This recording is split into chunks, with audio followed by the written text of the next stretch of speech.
Assalamualaikum warahmatullahi wabarakatuh. Selamat pagi anak-anakku sekalian. Semoga pagi ini kita semua diberikan kesehatan jasmani, rohani oleh Tuhan Yang Maha Esa.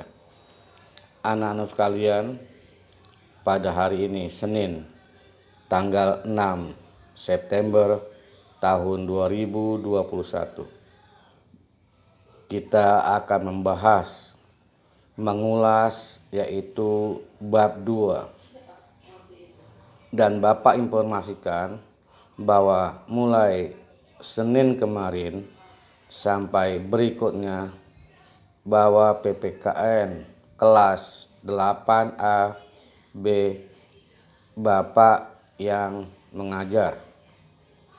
Anak-anak sekalian, sebelum kita mulai pembelajaran, marilah sama-sama kita berdoa. Semoga pada hari ini kita di dalam belajar dalam suasana pandemi tetap diberikan kesehatan serta semangat di dalam belajar. Marilah sama-sama kita berdoa menurut agama dan kepercayaan kita masing-masing. Berdoa mulai.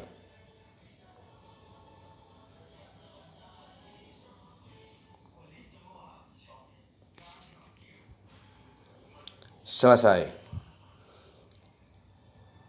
Anak-anak sekalian, Bapak akan membahas bab 2, yaitu mengenai makna, kedudukan dan fungsi Undang-Undang Dasar tahun 1945 serta peraturan perundang-undangan lainnya dalam sistem hukum nasional. A. Makna Undang-Undang Dasar Negara Republik Indonesia tahun 1945. Mungkin anak-anak sekalian masih ingat hasil sidang PPKI pada tanggal 18 Agustus 1945 setelah 1 hari Indonesia merdeka memproklamasikan kemerdekaannya. Nah, tepatnya tanggal 18 Agustus 1945 di mana PPKI bersidang. Dalam sidangnya menghasilkan 3 keputusan. Yang pertama, menetapkan Undang-Undang Dasar 1945. Yang kedua, memilih presiden dan wakil presiden, yaitu Insinyur Soekarno dan Muhammad Hatta. Serta yang ketiga, membentuk Komite Nasional Indonesia Pusat. Salah satu keputusan sidang PPKI adalah mengesahkan Undang-Undang Dasar 1945. Lalu apa yang dimaksud Undang-Undang Dasar 1945? Para ahli menyebut Undang-Undang Dasar dengan istilah konstitusi. Konstitusi berasal dari bahasa Inggris artinya constitution atau bahasa Belanda konstituti yang artinya undang-undang dasar atau hukum dasar. Orang Jerman dan Belanda dalam percakapan sehari-hari menggunakan kata grondwet yang berasal dari suku kata grond, yaitu dasar, dan wet, undang-undang, yang kedua-duanya menunjukkan pada naskah tertulis. Konstitusi terbagi menjadi 2, konstitusi tertulis dan konstitusi tidak tertulis.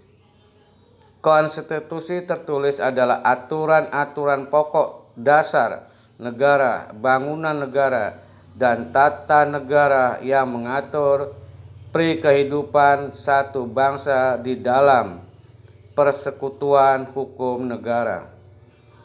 Konstitusi tidak tertulis disebut juga konversi, yaitu kebiasaan ketatanegaraan yang sering timbul dalam sebuah negara. Contoh konversi dalam ketatanegaraan Indonesia antara lain: pengambilan keputusan di MPR berdasarkan musyawarah untuk mufakat. Pidato Presiden setiap tanggal 6 Agustus 1945 di depan sidang paripurna DPR, dan sebelum MPR bersidang, Presiden telah menyiapkan rancangan bahan-bahan untuk sidang umum MPR yang akan datang itu.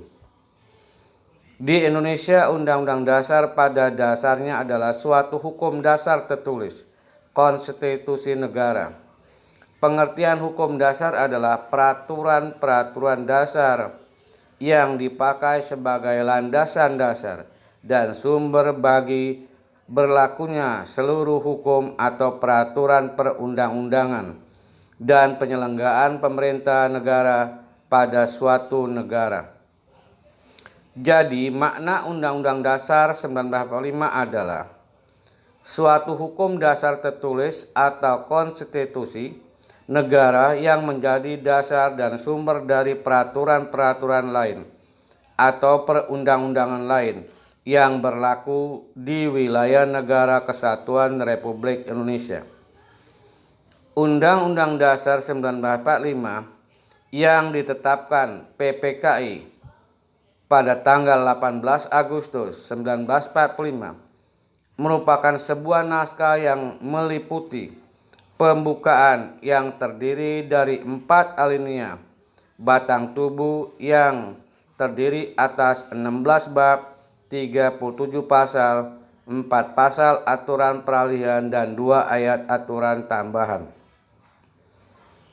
Dinamakan Undang-Undang Dasar 1945 karena Undang-Undang Dasar tersebut disusun dan ditetapkan pada tahun 1945. Undang-undang dasar lain yang pernah dimiliki dan digunakan oleh bangsa Indonesia adalah 1. Undang-Undang Dasar 1949 atau Konstitusi RIS tahun 1949. Yang kedua, Undang-Undang Dasar 1940 atau Undang-Undang Dasar sementara, yaitu berlaku di tahun 1950. Undang-Undang Dasar 1945 bukanlah hukum biasa, melainkan hukum dasar sebagai hukum dasar. Maka Undang-Undang Dasar 45 merupakan sumber hukum setiap produk hukum seperti undang-undang, peraturan, atau keputusan. Pemerintah dan setiap tindakan kebijakan pemerintah haruslah berdasarkan dan bersumberkan pada peraturan yang lebih tinggi yang pada akhirnya dapat dipertanggungjawabkan pada ketentuan-ketentuan Undang-Undang Dasar 1945. B. Kedudukan Undang-Undang Dasar Negara Republik Indonesia tahun 1945.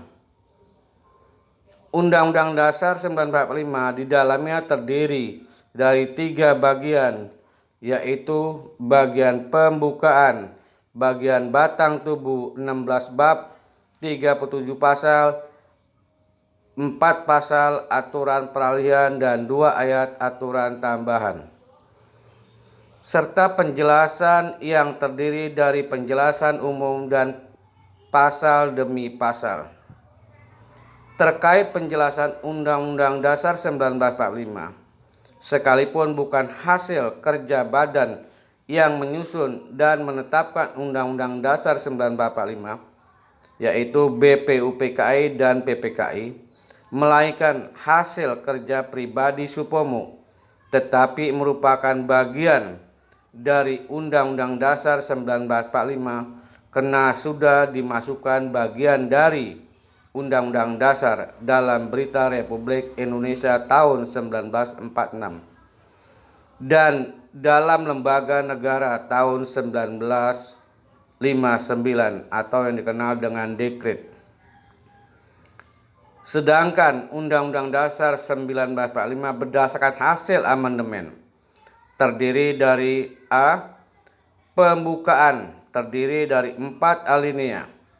B. Pasal-pasal terdiri dari 21 bab, 73 pasal, 3 pasal aturan peralihan, 2 ayat aturan tambahan. Nah, ini yang diamandemen. Bangsa kita Indonesia sudah 4 kali amandemen atau perubahan dalam Undang-Undang Dasar, yaitu tahun 1999, tahun 2000, tahun 2001, dan 2002. Pembukaan Undang-Undang Dasar tahun 1945. Bagian pembukaan Undang-Undang Dasar 1945 merupakan suasana kebatinan dari Undang-Undang Dasar 1945. Pertama dikarenakan di dalamnya terkandung 4 pokok pikiran yang pada hakikatnya merupakan penjelasan asas kerohanian negara, yaitu Pancasila. Nah, yang terkandung 4 asas maksudnya di sini adalah di dalam alinea pembukaan Undang-Undang Dasar 45, yaitu alinea pertama, kedua, ketiga, dan keempat. Nah, alinea ini nanti untuk pertemuan berikutnya kita lanjutkan. Nah, materi hari ini kita batas ini. Semoga pada hari ini kalian dapat menyimak apa yang Bapak jelaskan serta dapat mempelajarinya. Nah, di akhir materi ini Bapak memberikan tugas pada kalian untuk dikerjakan di kertas kalian, lalu dikumpulkan. Ingat, dikumpulkan, dikirim ke grup WhatsApp masing-masing kelas. Wabillahi taufiq walhidayah. Wassalamualaikum warahmatullahi wabarakatuh. Salam merdeka.